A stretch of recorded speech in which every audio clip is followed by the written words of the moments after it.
You're listening to an archived Cabral Concept podcast. After listening to this show, check out the most up-to-date podcasts available at stephencabral.com/podcasts or search directly on iTunes. And now, welcome to the Cabral Concept, where board-certified naturopath and integrative health practitioner Dr. Stephen Cabral shares how he was diagnosed at the age of 17 with a life-altering illness and given no hope for recovery. It was only after studying and traveling all over the world did he discover how to combine ancient Ayurvedic healing practices with state-of-the-art naturopathic and functional medicine to fully rebalance the body and re-energize it with life. It's time to discover how to get well, lose weight, and finally feel alive again. And now, here's your host, Dr. Stephen Cabral. Welcome back to the Cabral Concepts. Good to have you with me here today. Looking forward to our Training Thursday show, where we're going to be going over one of the secrets that fitness competitors have been using for years, bodybuilders have been using for decades, and athletes have been using for literally thousands of years to get an edge on their competitors and improve their body at the same time.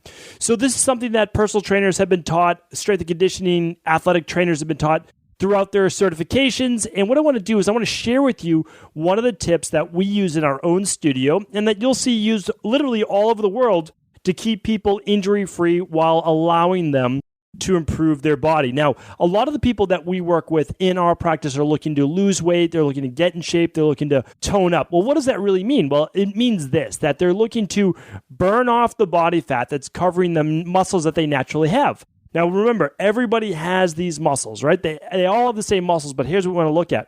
It's, yes, how toned are those muscles? We're not going to go over that today because the toning of a muscle, it's there. The muscle fibers are there. What we need to do is actually begin to use that muscle, and we need to overload it in a very progressive and very specific way over a period of weeks. So that's where the secret comes in, and that secret is called periodization. Now, periodization is what's missing with a lot of the boot camps and missing with a lot of the, whether it's a spin class or whether it's a workout of the day, any one of those things. And that's why a lot of people are getting injured. And it's also why they're not sticking with their workouts. So there's a couple different issues that I see right now. And I want to build off our last couple of weeks in terms of exercise knowledge and our database of what we can do this year to really improve our physique.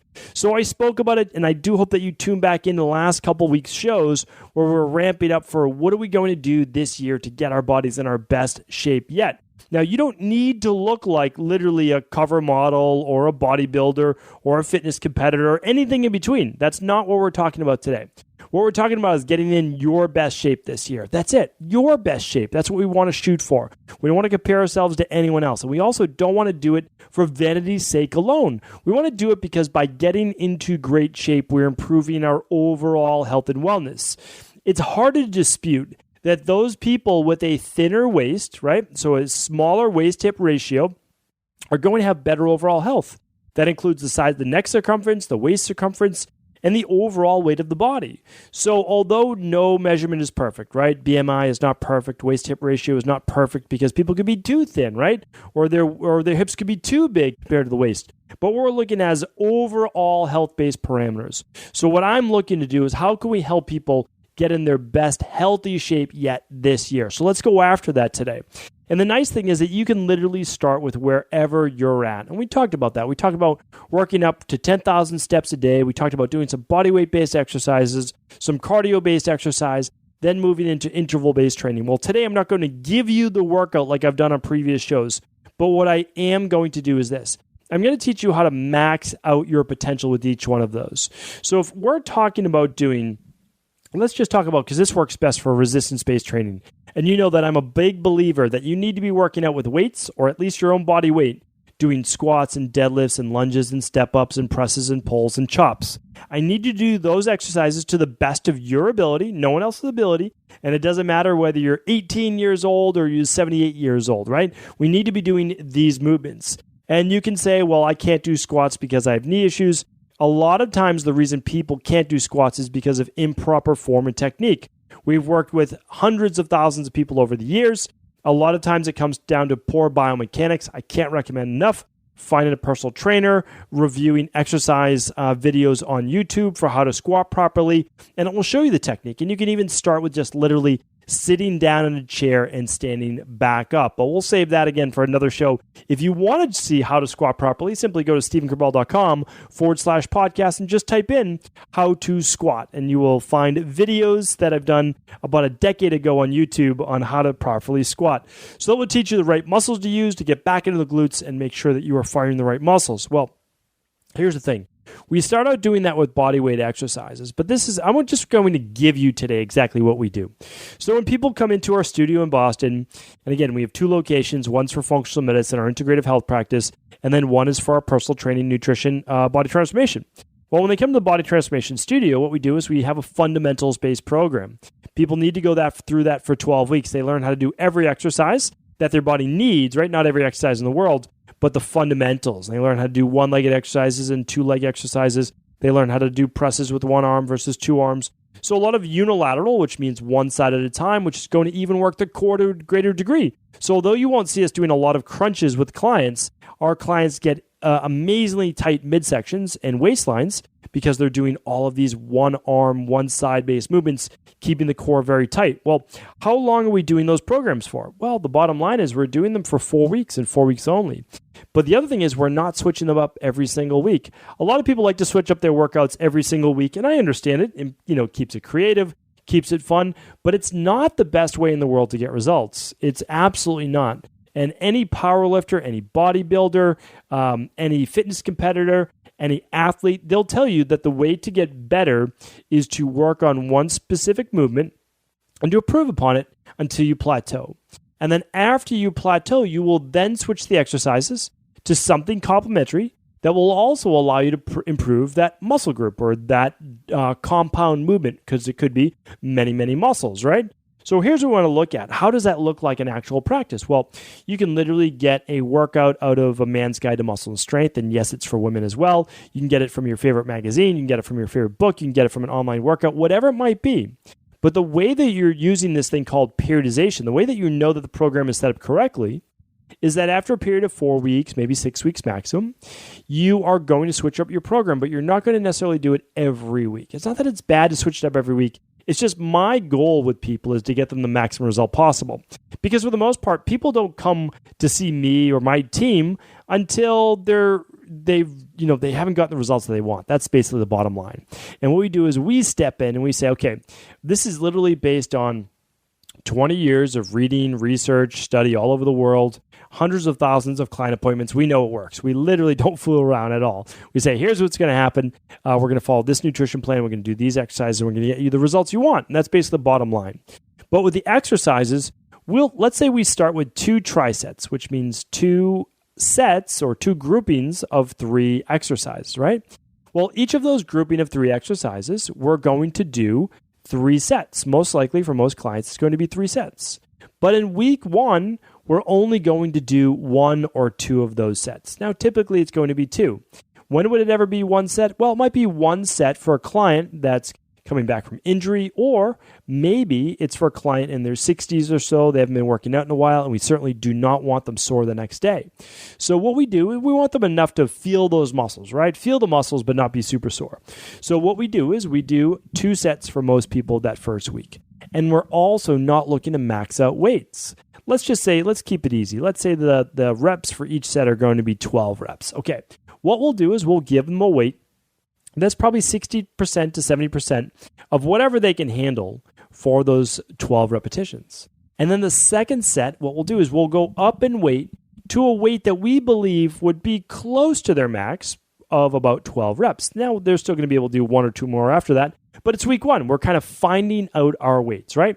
So that's what we're doing. We're figuring out those weights week 1. Now, we have an idea because if you've worked out in the previous, let's say, couple years, you know what that you used to do, even last month, on an exercise similar to the one that you were just doing, right? So if it's a chest press, you have an idea of what you can press. If it's a pull down, same thing, squat, deadlift, step up, lunge, etc. And then if it's for someone that's never trained really, it's been many, many years, we can just do it with body weight. And that's not a problem either. You can do it with bands at home. All of these things are fine. But what we're doing is we're finding out the proper weight for 12 repetitions, just an example, for week 1. And we're only doing about 2/3 of our volume in this case, right? So then what we do is we go through the 3 exercises. We do that twice. Then we go on to our next grouping of 3, and we do those for 2 sets as well. We typically rest somewhere between 90 seconds and 3 minutes between those 3 exercises, depending on how long they took, because we use about a 1-to-1 workout to rest ratio when it comes to resistance-based interval training. So now, again, it's different than sprints, right? So just keep that in mind. We've gone over those in the past, and I will absolutely review them in 2019 as well.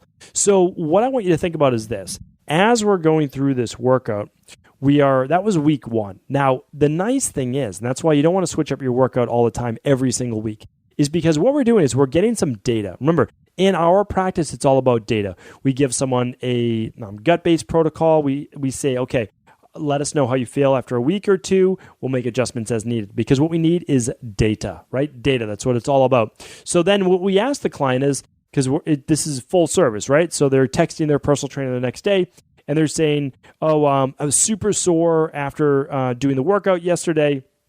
And we'll say, okay, great, not a problem. Now we know, even though we didn't push it too much, that the volume, the 2 sets, even though it's not a lot, well, it was a lot for their body. And that's what the bioindividuality that I spoke about on yesterday's podcast is all about. There's not supposed to be the right amount, right? The right amount of volume for the person.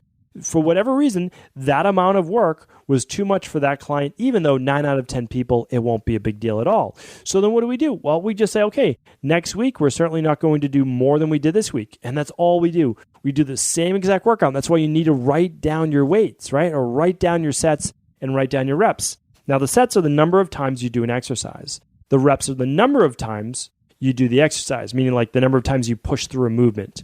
So the sets is the number of times you've gone through that movement, right? That exercise. And the reps are how many times you did it, like 15 bicep curls, right? Where 2 sets of 15. So what we do is we do the same exact thing next week. We don't increase the weights and we don't increase the sets. And then we'll ask them next day, how did you feel? And they'll say, just a little sore, not very sore at all. We say, okay, great. So the next week then, we are able to move to a 3rd set, but we will not increase the weight, right? So we won't increase the weight, or maybe it's some in their 60s or 70s. We're going to keep it at 2 sets. We won't increase the sets, but we'll actually increase the weight. We do that for our older clients where volume is the issue. The weight's not the issue. Remember, as you get older, oftentimes it is total volume, not necessarily the weight, because your body doesn't recover as quickly. It can't remove lactic acid. It can't rebuild muscle tissue repair, and it's not as great at modulating inflammation. Well, the more sets you do, the more muscle tissue breakdown typically there is, and that means that there's going to be more muscle damage. That's all. So, but for most clients, again, 9 out of 10 clients, and even people, again, I train people in their 80s, right? So we can have people do the 3 sets. It just depends on the person. So for your average person, they do the 2 sets. They say, I'm a little sore, no big deal. Okay, we go up to the 3rd set that next week in week 2, but we don't necessarily increase the weight. So by not increasing the weight, what we've done is we've kept the weight standardized, right? So that's our variable. We've kept that standard. And then the only thing we change is adding 1 more set. So it adds more volume to the workout. And then we ask the client after the week 2 workout, how did that feel? Were you sore? Not sore? Could you do more? And they say, little sore, not too bad. Okay, great. So now we move into week 3. What we do is we have our weight that's 60%, 70% of our max weight for 12. And we do that for our first set. And then our second set, we're going to push it. We're going to try to find out what we can move for a weight for just 12 reps, right? So we're going to err on the side of caution. We're not going to try to only be able to do 10. We want to get all 12. Maybe there's 1 extra and we'll find our weight. And then if we didn't find the weight on that second set, we'll go up a little bit more for set number 3. So now we've raised our weights for set 2 and set 3. And then again, we ask the client, how did you feel after week 3? And even though we increased the weight, and we already have the sets at 3, usually there's no soreness after week 3 because your body's used to the specific movement. It's used to those exercises. That's not a bad thing because you don't have to be sore after every workout. That is not the goal, right? That's the amateur goal. I used to do that all the time through my 20s and early 30s, right? It didn't end that long ago, is that you are not supposed to be sore after every single workout. That creates a massive amount of tissue damage. It actually begins to lower the immune system. And it's not necessarily that great. It's really not. It's more of a catabolic-based nature. But in the beginning of doing a new workout, absolutely, you can be a little sore. Nothing wrong with that. You work the muscles. There was a little bit of tissue damage. That's supposed to happen because your body will then begin to build up more. So now let's look at this. Now we're moving into week 4. This is typically our last week of the workout. So we know that we can push it, right? We found our heavy weights in week 3. What we're going to do is we're going to take whatever the set was for number 3, whatever our heavy weight was, and we're going to make that the set number 2. Now, we're going to move set number 2 to set number 1, or it's going to be just a little bit heavier than we were previously doing that week because it's still a specific warm-up set. That means you're doing the exercise at 60%, 70% of your max, and what you're doing is you're allowing your muscles to warm up specifically for that particular movement. And it's not just your muscles. You're training your nervous system again, right? You're rewiring that nervous system every time you do the workout of how to do that exercise. Now, by week 4, though, there's that neurological component. It's called the neuromuscular component. That means your body knows how to do the exercise, and that's why you can also lift more weight. It doesn't mean that you put on slabs of muscle. No. Your neurology, your nervous system now knows how to do the exercise better, which is why you don't always want to switch up your workout every single week. You can make the argument when you're advanced, when you've been training for 3 years, 5 years easily. Could you switch it up? Sure. When you basically made all of the results that you're going to make for the most part, and you just want to have fun, no problem with that. But what we're doing right now is we are working on what's called a periodization model. I'll fully explain it in just a moment. So by week 4, what we're doing is we're warming up for that one set, and then we're right into our heaviest weight that we could handle last week, right, in week 3. And then if we can do a little bit more, meaning if we stop at 12 reps because that's our number. But if we could have done 13 or 14, we'll increase the weight just a little bit more to whatever we think that we can hit for those 12 reps. But we'll really push it. Now, maybe we'll only hit 10 or 11, but we're going to shoot for 12. And that's what we do. Now, if we maxed out the weight, we did our job. We found out what our bodies could possibly handle for that movement in that exercise. Now, remember, we're not talking about 1 rep maxes, right? Or even 3 rep maxes. We're talking about a 12 rep max. So it's quite safe, right? Because you're not using a super heavy weight. You're using a weight that you can move for 12 repetitions. So it's an excellent way to train. It's an easy, straightforward. Now, it could be 8 reps. It could be 12. It could be 15. It could even be something like 12, 10, 8 on each set, but we'll get into that a different day as well. Just more of a pyramid-based program. So what we do is once we max out in an exercise, we know that if we do it for 1 more week, sure, we could get a little bit more benefit, but not a lot, right? And if we keep going with the same exercises, we're going to stop getting the benefit because our body has adapted to that exercise pretty much as it's going to. And this is actually a principle called specific adaptations to imposed demands. The SAID principle. I talked about this way back, probably in the first 100 episodes of the Cabral concept.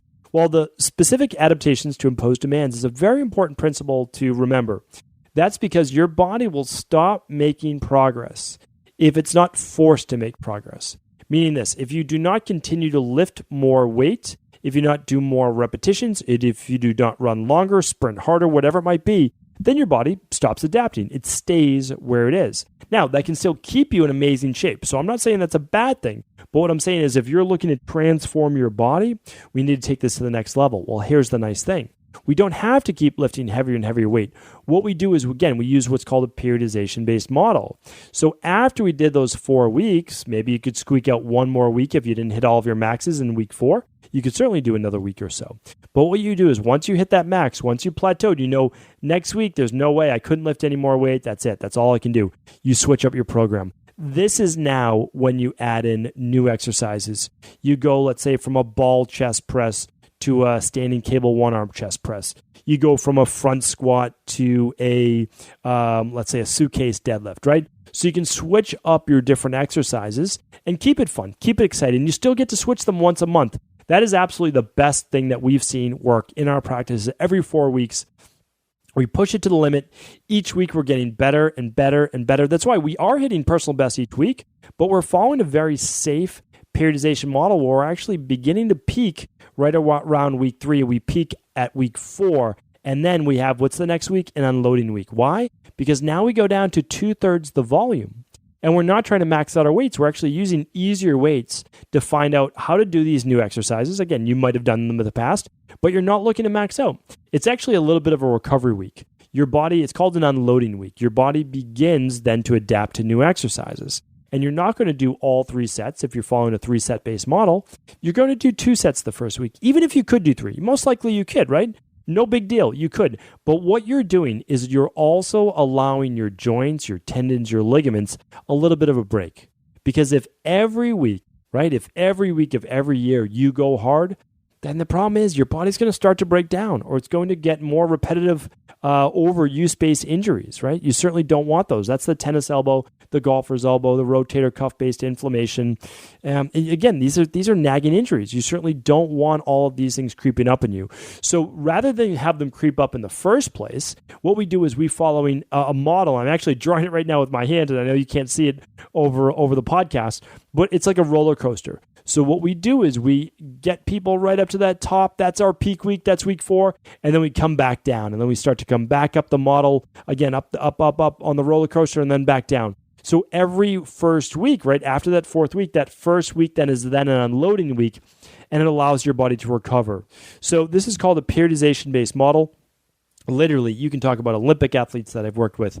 I've worked with bodybuilders. I've worked with fitness competitors. I've worked with pro golfers. I've worked with pro NFL athletes. You name it. We've worked with when we work with celebrities, work with everyone. And what people have to understand is that we'll get you peaking when you need to, but what we have to do is also allow the body to have personal best each week, but then a recovery week, personal best, and then recovery week. And then every 12 weeks or so to 13 weeks, we actually allow for a week off, or just a light week, meaning like people might just go for a light jog, have some fun doing outdoor exercises, maybe play some pickup basketball, go indoor rock climbing, just do something different. We actually get out of the gym typically every 12, 13 weeks or so, about 3 times a year. Yeah, right about 3 times a year. Now, this is easy, right? Because most people, what? They go on vacation, they hang out for the 4th of July and don't work out. It's Labor Day weekend here in the United States. So you don't have to plan your 5 days off to 1 week off, because it's going to come up, right? Maybe you'll get a cold and you take the week off because you were sick. So we never have our clients plan those weeks off. They just kind of happen every once in a while. So by using this periodization model, though, we have larger ones, right? Every 12 to 16 weeks, there'll be a week off in there if we're working with a competitive athlete, whatever it might be.